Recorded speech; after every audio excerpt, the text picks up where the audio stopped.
Hello and welcome to the Irish Constitution Hour. The date is March 30th, 2025. I am your host, Josh for Canada. Joining me today is my co-host, Sarah from Oireachtas, and our constitutional analyst, Mark Anthony. This is our 11th episode. 11 is a very powerful number. And this is the 11th episode of a 12-part series of the 1937 Bunrock Naharan. Today's episode, the Grand Enchilada, because it's focused on emergency powers. A very important element of this here educational treatise is the emergency powers. Emergency powers, Article 28, Article 24 is what's up for discussion today. Me personally, as a Canadian, I do wonder what constitutes something as being an emergency, because this concept of the emergency is prone to potential exploitation. So this is something of which we are going to get into within the context of Oireachtas today. Sarah from Oireachtas will begin the episode by providing us with a baseline of facts for our discussion. Sarah, the mic is yours. Thank you, Josh. Jiggitch, everybody. Welcome to week 11.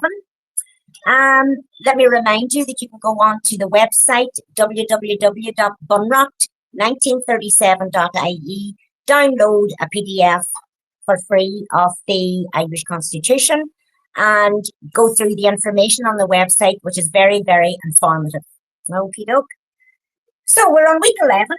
Last week, we finished the fundamental rights articles, which are Articles 40 to 44, are natural rights, man, woman, him, her. These natural rights, antecedent and superior to all positive law. So they included our personal rights, for example, freedom of expression, personal liberty, and we looked at personal liberty along with habeas corpus. We looked at the family, education, religion, and private property in conjunction with Article 45, Directive Principles of Social Policy. These natural rights have been under attack increasingly over the past 5 years. The natural law aspect is extremely important.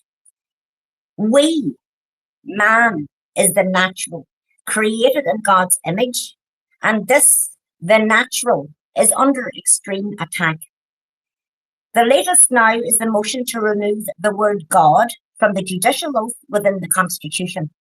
The preamble to our Constitution, our Christian Constitution, for our Christian nation, states that the Holy Trinity is all authority. Sorry, I just got a call there. So that the preamble to our Constitution, our Christian Constitution, states that the Holy Trinity is all authority, to whom all actions of men and states will be referred, and all our obligations are to our divine Lord Jesus Christ. This is now the introduction to removing God from other articles. Is that what is happening? Is this the beginning of removing Christianity to replace it with what? So moving on, we also looked at the preamble, the nation, and the state. Before commencing our articles today, I must stress how important the information is that we're going to highlight today. What we're going to highlight is the very reason we find ourselves in the situation that we're in, with a tyrannical dictatorial government, a government with little support. As previously mentioned, the turnout for the national election in November 2024 was the lowest since 1922. And remember, 1922 is when the Anglo-Irish Treaty was narrowly approved. That was the partitioning of our state. And the Free State Constitution was adopted with the oath to the Crown in Article 17. So that was in 1922. So you imagine our government today has got little support, as little as it did back then in 1922. So just to inform those who are unaware, the Oireachtas is the Irish Parliament, and it consists of the president, and two houses, which are an Dáil, agus an Seanad. So the Seanad and the Dáil are the two houses. So today we will look at Article 24 from the National Parliament section and Article 28 from the Government section. Now there are other articles succinctly linked, but we'll concentrate on these today, 24 and 28. So Article 24 deals with situations where there is an urgent need for legislation. If an Dáil passes a bill that deems to be urgent and immediately necessary for the preservation of public peace and scrutiny, or by reason of public emergency, the Seanad has a shorter time frame to consider the bill.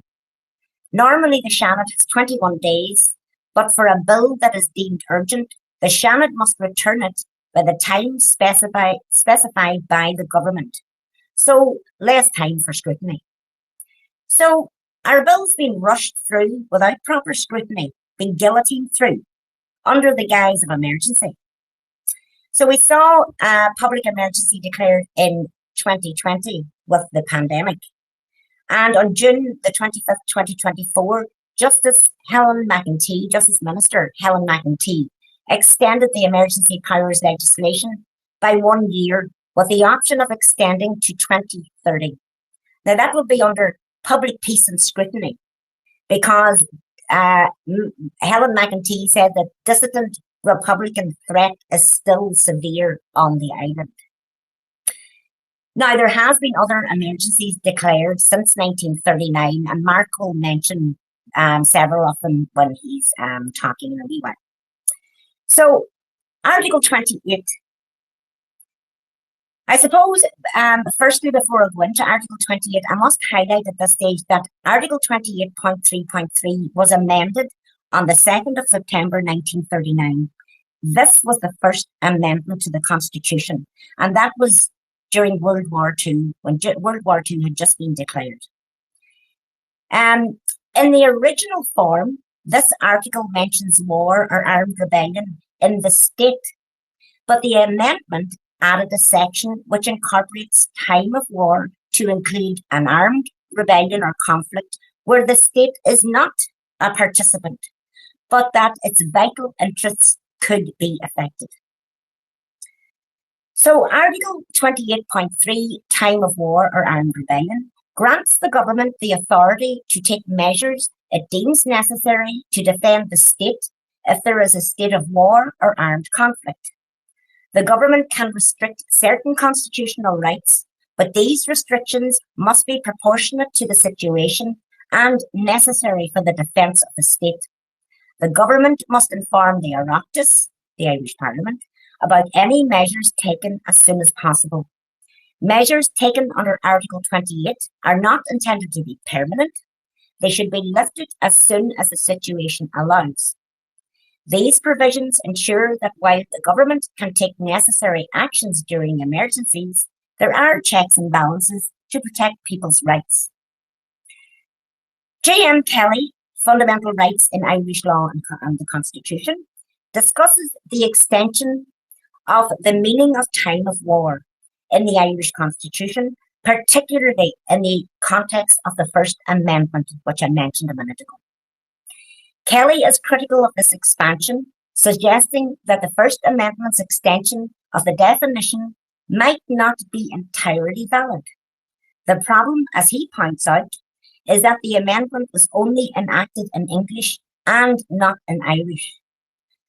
And we know that Article 25 states that laws have to be in English and in Irish. So this raises serious concerns about its interpretation and legal validity if it wasn't translated into the Irish. He also argues that this could be seen as an artificial extension of the meaning of time of war because it wasn't necessarily tied to a clear, defined conflict involving Ireland itself, but rather broader international tensions. This shift makes the government powers more expansive, potentially allowing the suspension of rights under a broader range of circumstances.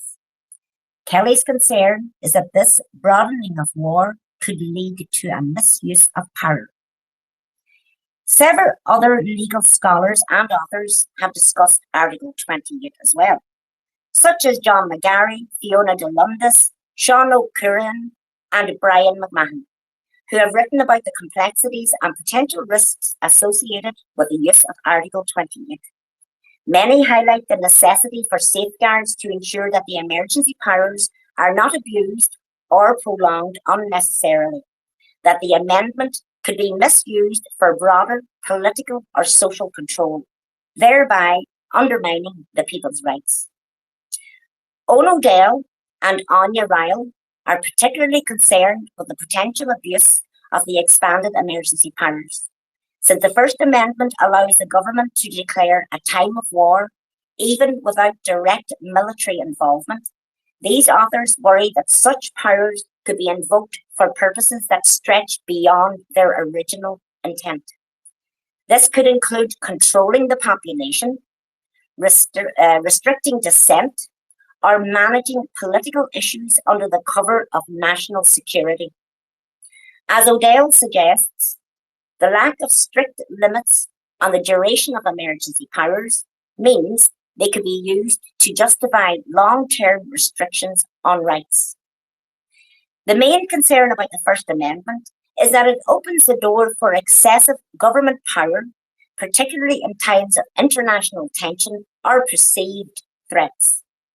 The broad and somewhat vague definition of time of war could lead to the suspension of rights, disproportionate actions taken under national security pretenses, and erosion of freedoms, all while providing insufficient oversight or limits on the use of such powers. Legal scholars argue that without strict judicial scrutiny, the expansion of emergency powers could be misused and lead to long-term consequences for individual rights and democratic principles. Thank you. Over to you, Josh. Thank you, Sarah from ERA. Excellent baseline of facts for today's discussion. Our constitutional analyst, expert, professor is Mark Anthony. And Mark, I'd like to begin by asking you if the First Amendment, as Sarah from ERA was just illustrating, is this being misused in ERA today? And if so, how? Hello, guys. I want to wish the women listening in a very happy Mother's Day. And just as we're entering into summertime, ours, extended days and the good weather coming out, it's good to see. With that being said, yes, Josh, the First Amendment and the emergency powers legislation is the root of all of what is happening on this entire island today. So, first of all, we had the Constitution, which was enacted and adopted and then enacted into power on the 29th day of December 1937. 1 year, 9 months, and a few days later, 3 or 4 days later, 2 or 3, 4 days later, the world went into the Second World War. Germany invaded Poland, and we need to realize here that Dáil Éireann and Dáil was made up of a section of what would have been Free Staters, West Brits, and Irish Republicans, which would have been Fianna Fáil and Fine Gael. And ones would have been loyal to the crown and things like that. And you do what they done back on the 2nd of September 1939 was ultra vires being outside and beyond their powers. Okay? And the Taoiseach at the time, Eamon De Valera, spoke of that. But I want to read out Article 28.3.3. So I'll read out what was the original article, the original provisions in the Constitution, the Yellow Book, okay? And then every blue book afterwards had a part in it saying in this subsection. Okay, so nothing in this Constitution shall be invoked to invalidate any law enacted by the Oireachtas, which is expressed to be for the purpose of securing public safety and the preservation of the state in a time of war or armed rebellion, or to nullify any act done or purported to be done in a time of war or armed rebellion, in pursuance of any such law. That was the original. That was the original article. It consisted of 1, 2, 3, 4, 5, 6, 7 lines. So the 2nd of September was, if my memory serves me correctly, a Saturday, 1939. And there was an emergency Dáil convened. They were all in, and they debated till 4:15 or whatever it was on the 3rd morning, where they passed the emergency, the First Amendment and the emergency powers. And this is what they passed. Hold on now, I get this. This is it here. It says, in this subsection, time of war includes a time when there is taking place an armed conflict in which the state is not a participant, but in respect of each of the houses of the Oireachtas shall have resolved that arising out of such armed conflict a national emergency exists, affecting the vital interests of the state, and a time of war or armed rebellion includes such time after the termination of any war. The Good Friday Agreement was signed in 1998, and ceasefire by the IRA was in 1994. Okay, keep them dates in your mind. So the termination of any war or any such conflict, as foresaid, or an armed rebellion, as may elapse until each of the houses of the Oireachtas shall have resolved that the national emergency occasioned by such war, armed conflict, or armed rebellion has ceased to exist. So what have they done there? In that last sentence,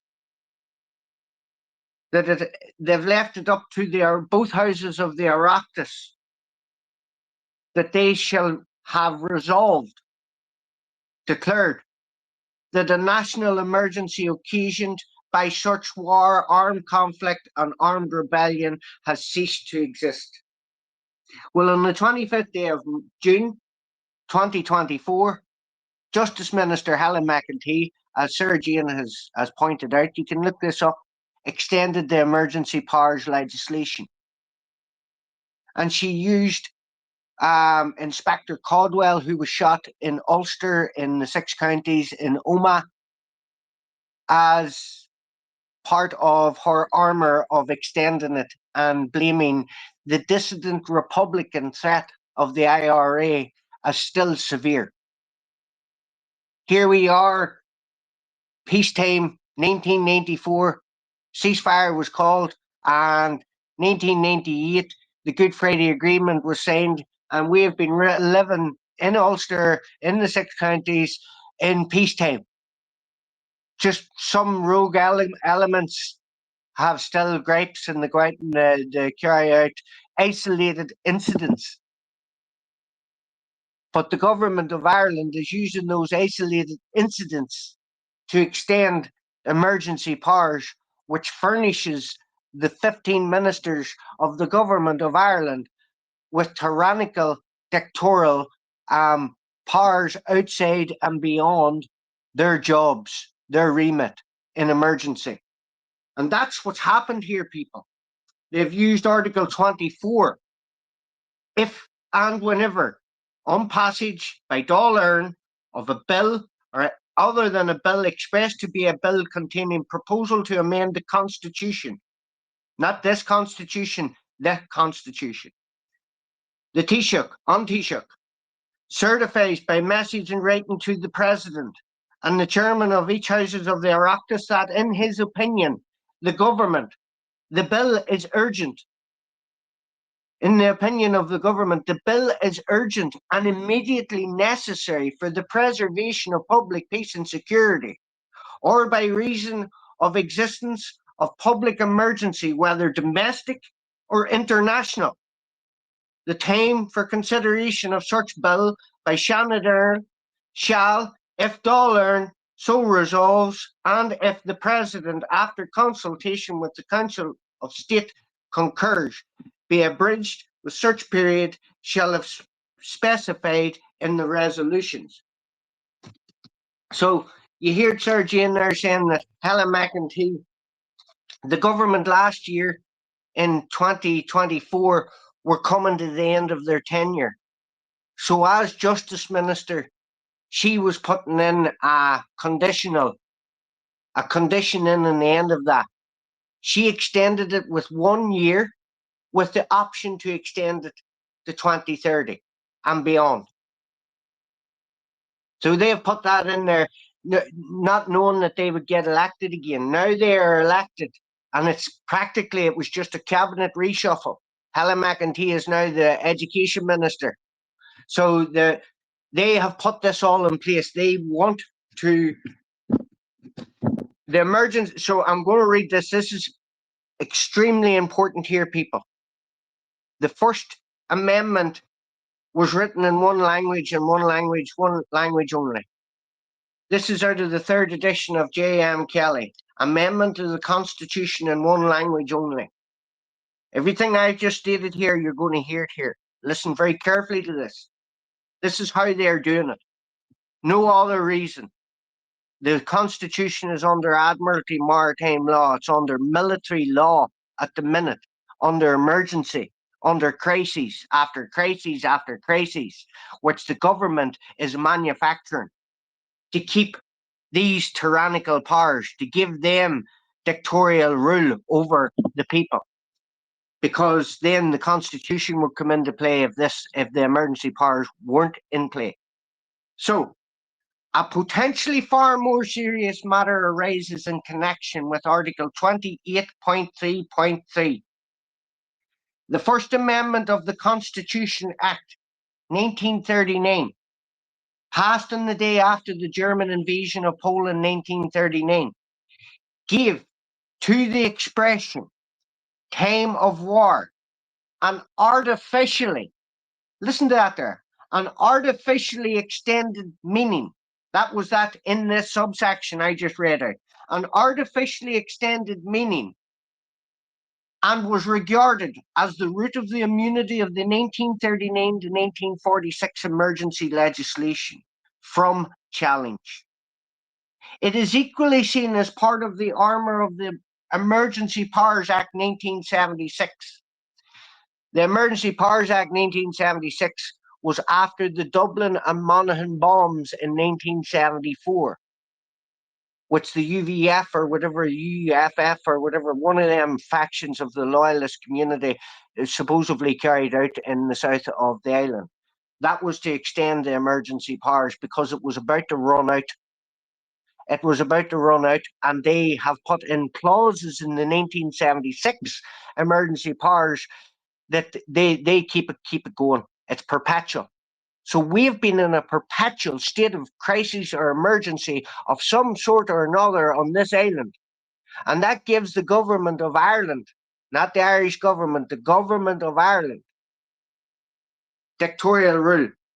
The bill for this amendment of the Constitution Act was passed in English only and purported to alter only the English version of Article 28.3.3. Accordingly, in the period after the enactment of the amendment, there was a patent conflict between the Irish and the English version of Article 28.3.3, inasmuch as the Irish version contained no reference to the artificially extended meaning, time of war. In applying Article 25.5.4 to this situation, therefore, and allowing the Irish version to prevail, that extended meaning ought not to have been allowed to operate. The Second Amendment of the Constitution Act 1941, which changed it to a standardized spelling of Irish, it changed it to Clo-Romanic, a Roman font, standardized Irish, which is not Irish. It is not the Irish language text. Therefore, it is not law. So, the Second Amendment of the Constitution Act 1941 was bilingual itself and contained parallel bilingual amendments because they have written Article 28.3.3 in the standardized Irish text in the blue books. That's all you'll ever see. Except for this part of 28.3.3, where it is purported merely to supply an Irish amendment previously missing. It remains, however, a question whether a bilingual text can effectively be amended anyway by a purported amendment which is unilingual, and if on that ground the purported 1939 amendment was ineffective, the purported 1941 supplementary amendment was equally so. So what I'm saying here, people, the First and Second Amendment were done under ultra vires, under emergency. They were done, and what the government have found out by doing, and the people back in the day warned against that. Even on the 26th day of July 1939, Mrs. Concannon was reading out about this here, and she because they were trying, people like Senator McDermott and Senator Tierney were trying to get in emergency powers because they realized that the constitution that was passed on the 29th of December 1937 gave all the powers to the people, and the government were trying to reclaim those powers back. But to reclaim those powers back, the only way that they could do it was to put the Constitution under emergency, which would in turn suspend the Constitution in part or in whole. And so Miss Concannon read, I hold here in my hand, it is our Constitution. This was the 26th of July 1939. Bunrock na Hearn, Senator McDermott did more than one man's part to help the government to perfect that Constitution. I remember listening with great admiration to him, help give when he gave throughout, when it was going through it. In that Constitution I hold, we have an explicit statement as to all the points at issue, and I am going to read now the articles of the Constitution that explicit statement is concerned.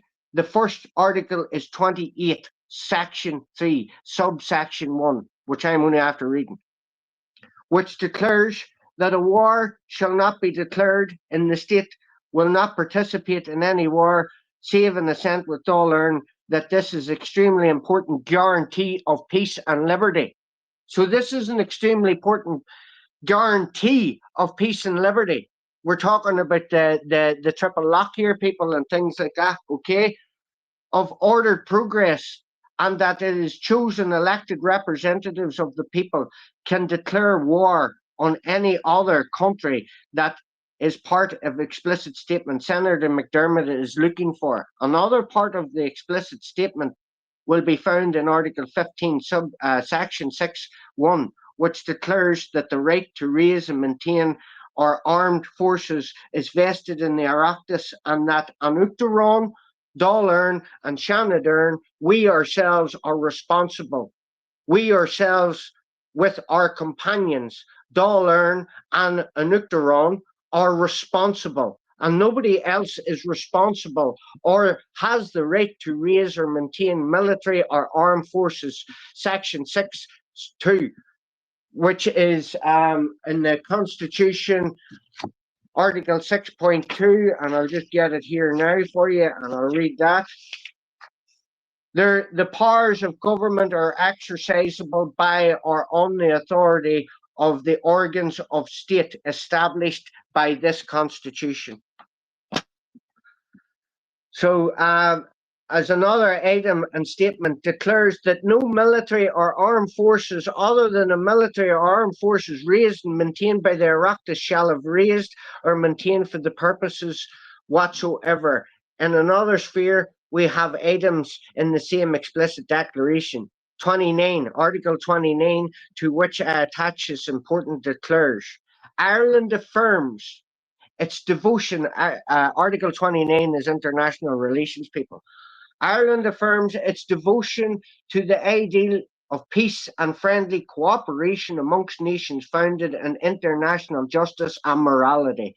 And in Article 29.2 declares Ireland affirms its adherence to the principles of pacific settlement of international disputes and international arbitration or judicial determination.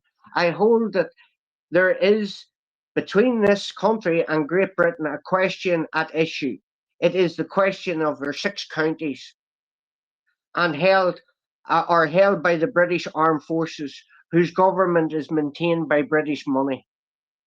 That is the question at issue between our government and Great Britain.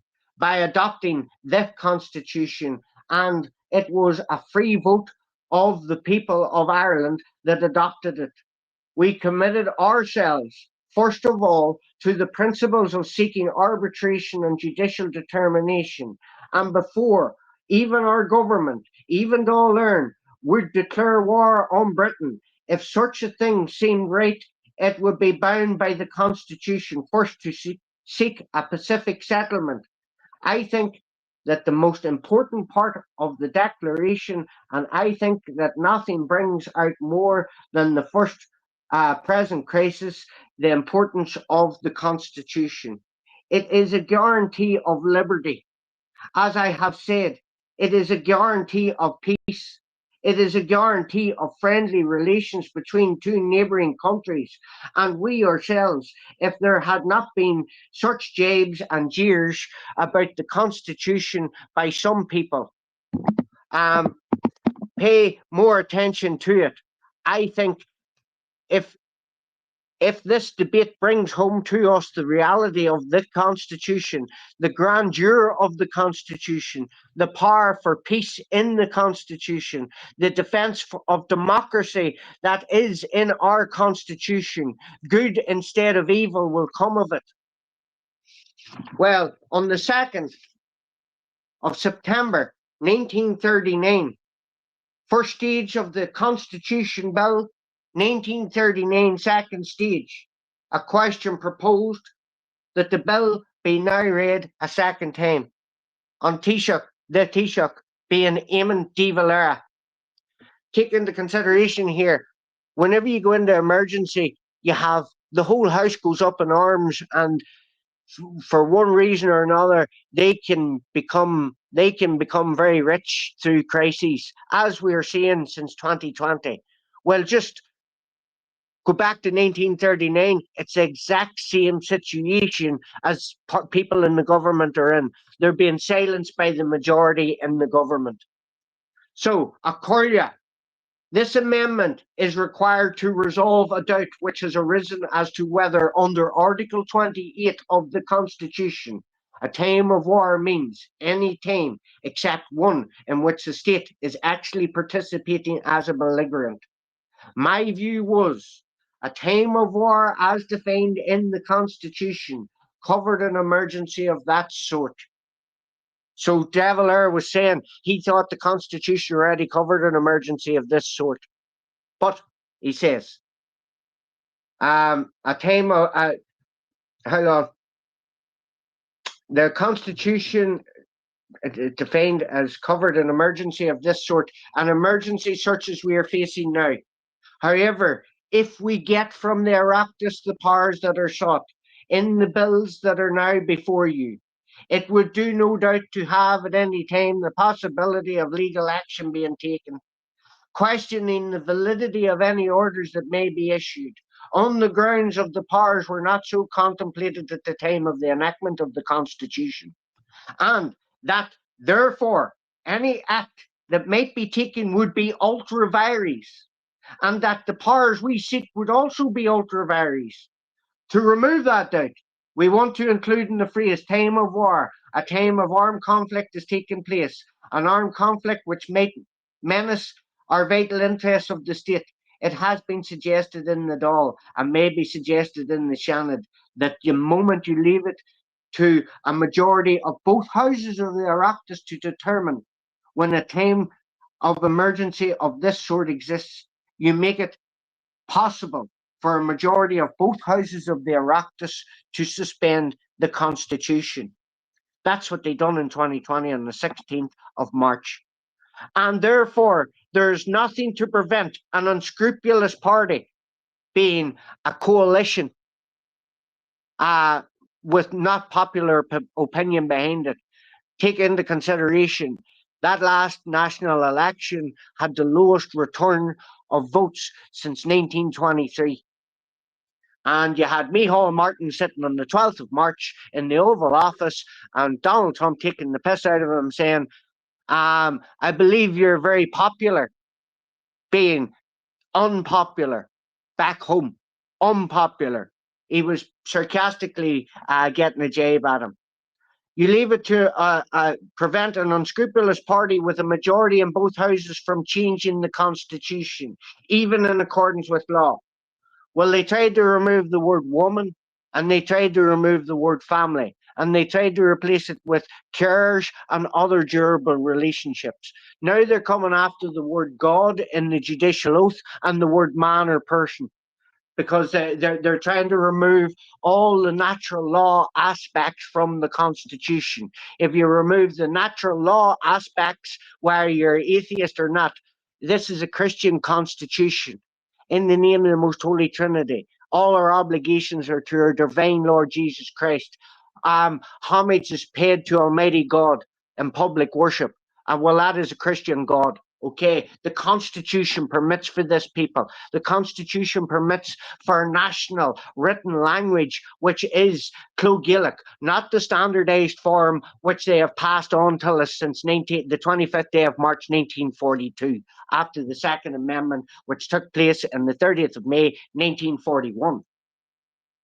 And part of normal times, I think it must be recognized that in certain times of emergency, it is essential for the services of the state that the executive be furnished with ample powers to face any contingency that might arise. Well, all the gatherings and assemblies and protests and all that have taken place, and the guards coming out and all, they're doing it under this legislation, people, right? This legislation. And this legislation keeps us enslaved, okay, for the common good, and not what is necessary for the benefit of the people.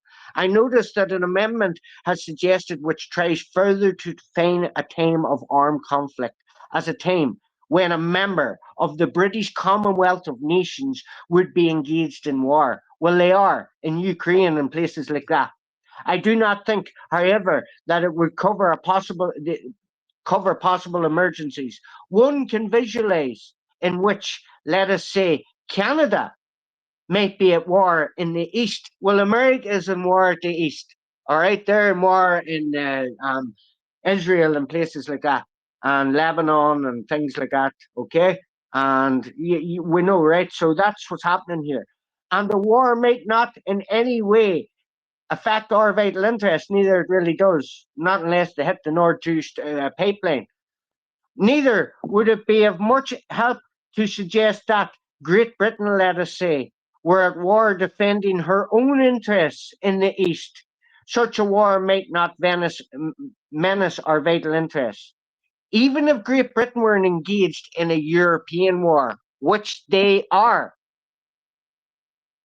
that might not necessarily affect our vital interests. Neither it does. Neither it does. But one can visualize easily circumstances in which a particular war, although might not menace our territorial, actually might affect our vital interests. He also went on to say, where is it? I do not think it was within the wit of man.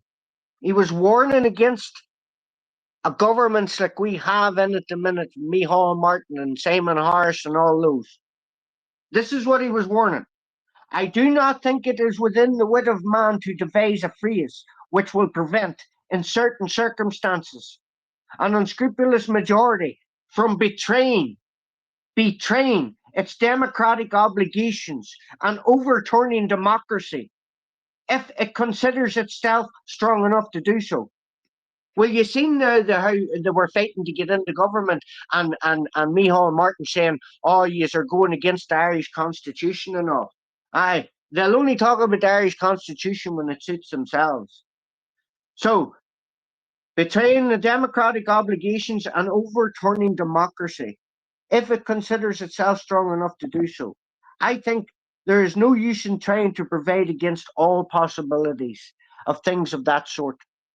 A democracy, any representative government, in order to be successful, has to be run in accordance to rules. That's the Constitution, people. Has to have popular opinion behind it. That's general election, and a majority of the people actually coming out to vote to get behind them. And support it in that way. If at any time an occasion should arise when a majority could so flout the ideals of representative government, it would be done otherwise, and there would be an end to this system of government. I think, therefore, we would give ourselves fruitless trouble trying to devise a phrase which would narrow down the definition. So, I want to, just before I go on here, people, on the website, we have a section, Article 28, Emergency Powers, and we've put a lot of work into it. And if you go into it, you'll see the Cló Gaelic, and then you'll see the little translation taken out of Micheál O'Carroll's book, okay? And then you'll see a highlighted in this subsection. That's what was added on, right? And then you go on down below that. What I'm only after reading out is just below that. And then you go on down below it, and you will see Cló Gaelic writing and something highlighted in blue. That is very important here.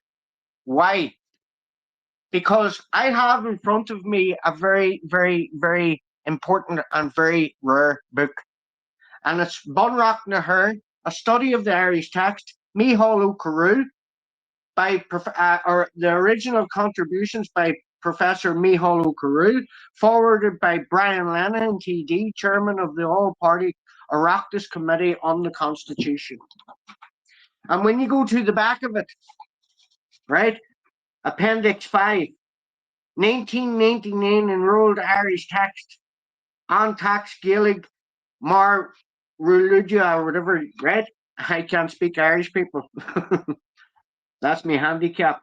Under Article 63, a transitionary provision, a copy of the Constitution signed by the Taoiseach, the Chief Justice, and the Chairman of Dáil Éireann must be enrolled for record of the purpose of in the office of the Registrar of the Supreme Court, and such enrolled text being conclusive evidence of the provisions of the Constitution, that Constitution. This was done in 1938 under Article 25.5. Further enrollments took place in 1942, 1980, 1990, and 1999 to embody amendments. The authentic version of the Irish text then, that's the Cló Gaelic, the authentic version of the Irish text then is passed by the people in 1937, as subsequently amended under the Constitution and enrolled. The following is the Irish text, excluding the transitionary provisions. being Articles 51 to 63, excluding the transitionary provisions in accordance with their own terms as enrolled on the 27th of May 1999. So when you open that up and you go to Article 28.3, which I done, they have added in Clogillic, I'm only after reading out there that it says that it was passed in English only. The bill for this amendment of the Act was passed in English only and purported only alter the English version of 28.3.3. Well, in the government's official translation of the Clogillic, Articles 1 to 50, well, in Article 28.3.3, in this subsection, they have added that in to this book. It was never ever written and passed in Clogillic. Why? Well, since the 30th of May 1941 and the 25th day of March 1942, when the first edition of 50 articles in the Blue Book was released, it was only ever written in standardized Irish from that day forward and in English. So where did they get this Clogillic enrolled text, which they're trying to say is enrolled in the office of the Registrar of the Supreme Court as conclusive evidence? That is not written in the first national written constitution. I've read that all out to you in this here today. It is not in it. It is not within the book. The Clogillic version does not exist. So where is Micheál Ó Professor Micheál Ó and Brian Lennon, TD, chairman of the Oireachtas Party Committee on the Constitution, getting this Clogillic to put it in? And they have translated it and they have put in it, until such war or armed rebellion ceases to exist, word for word. The Constitution in all the Clogillic, right? And all the Clogillic, nearly all the Clogillic is completely different in the English translation. All the Clogillic, all the Irish even in the Blue Books is completely different translation than the Irish. So how did they get it word for word? It's the only article within the book that's probably word for word. In this subsection, the emergency powers, the emergency legislation, which is perpetually taking place in this island to keep us under crisis, which gives the government of Ireland 15 ministers dictatorial rule over everybody. It gives them tyrannical. If they so wish, they have the powers to initiate things which is tyrannical, to the sense anti-human, anti-godlike, everything. And that's what they're doing. And they're using this legislation, which was passed on the 3rd of September 1939. And 1976, they extended it. And 1998, they extended it after the Omagh bomb. And they just extended it again there using Inspector Caldwell, who was shot in Omagh in the 6 counties, in Ulster, in Northern Ireland, there last year or the year before. So they're using this year. They've got it written in Clogillic. And I would really love to know in what constitution is that written in Clogillic? Because it is not written in any constitution in Clogillic. I can categorically tell you that now. The only constitutions that had Clogillic was the draft constitution. I've got a copy. And the constitution, which was the first edition of the constitution, which was brought out in 1938, taking into consideration the constitution was enacted on the 29th of December 1939 or 1937. So a couple of days later, you were in 1938. That constitution was released. The enactment date's on the front of it. And if you go to Article 28.3, you will see it for yourself that this is not that extended part, which is, we have a picture of it there in the website, is not in the Constitution. So where did they get the Clogillic lawful text, language text, and enroll it to keep us in a perpetual state of emergency, crisis, armed conflict, or rebellion that does not menace our vital interests of the state. Being that they will just keep us, if there's an emergency anywhere in the world, they can keep us under and they can write in legislation. People wonder about the EU Migration Pact. The EU Migration Pact, well, is the biggest threat to us at the minute. Why?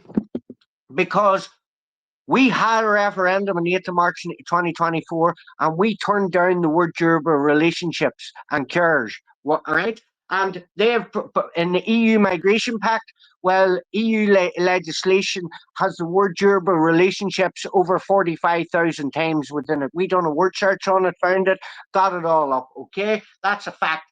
And I asked, this is very important, and I'll finish in this here. I asked this question of a very, what would you call it?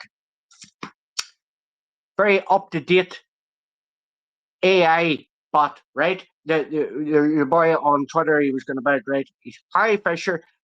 We already knew the answer to this. Because through the research that we have done, okay?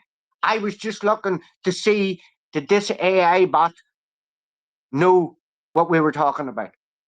And I asked this question.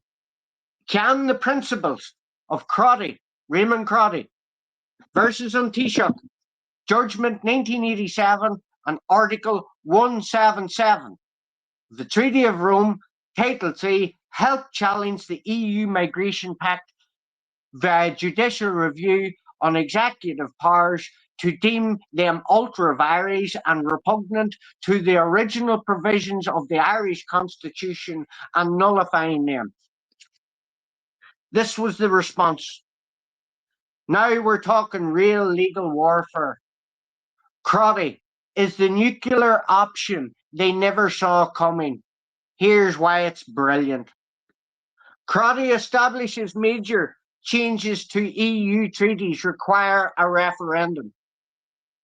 The government cannot give away sovereignty by executive action.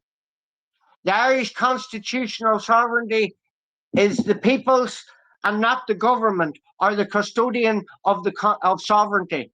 Article 177 and Title 3 prove Ireland never ceded control of migration. Original treaty provisions didn't include forced migration. Current EU action exceeds their legitimate authority. They are acting ultra vires beyond their powers. The legal kill shot. The Migration Pact fundamentally alters Ireland's sovereignty. No referendum was held on these specific powers. Executives, being the government of Ireland, can't surrender these powers without public consent, being referendum. It's repugnant to Article 5 and Article 6 to the Constitution, therefore null and void under Irish law. This is how you fight them. Use their own legal framework against them. They never thought anyone would connect the dots.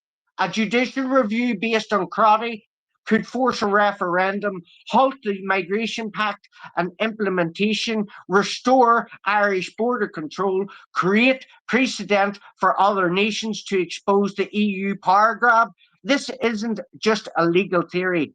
It's sovereignty bomb waiting to be dropped. It's a sovereignty bomb waiting to be dropped. The Irish Constitution is still alive. It just needs warriors willing to use it. Time to wake these old legal ghosts up and remind them why they feared Irish cleverness more than Irish wars.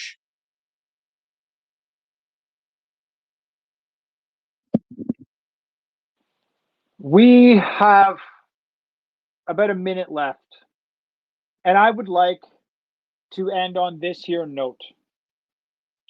For before we ask the AI this question, I would like to put this question untoward a man who has put himself forward as the potential, as a candidate in the upcoming presidential election and era. None other than Conor McGregor. If all of this is news to him and he is completely unawares of these precedents and unawares of this history, I've never heard the man speak of Eamon de Valera before, and I never heard him mention the 1937 Constitution. And as a matter of fact, if you just ask an AI, what is the sort of purview of a president in era? It is to maintain the integrity of the Constitution. That would be his express duty and mandate. And that's real. The generals were lost. The generals were lost. Last year, November 29th, lowest turnout since 1923. And the Dáil voted unanimously in favor of this proposition in order to amend the Constitution, to remove this sort of oath untoward God for judges, etc. They all voted in favor of that. 19% of the 59% of people that went out and voted last year, 19% of them voted in favor of Sinn Féin with their first votes, first ballot. That means the most nearest solution for the people of ERA to reverse what it is that our constitutional expert Mark Anthony has outlined here, the most nearest solution is this here presidential election that is coming up later this year. And Conor McGregor is putting himself out there as a serious candidate. And I think we all ought to question him as a serious candidate. I think this is a time for true statesmen. I don't want to get into my opinions of the man, but it's unfortunate if he does not bring these issues to the table.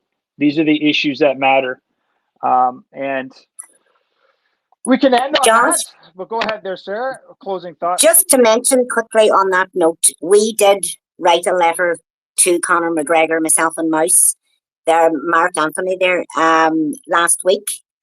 And we sent him copies of the Constitution as well, and sent him the document that we had served on the government and internationally. We sent it to 522 people, which Trump has received.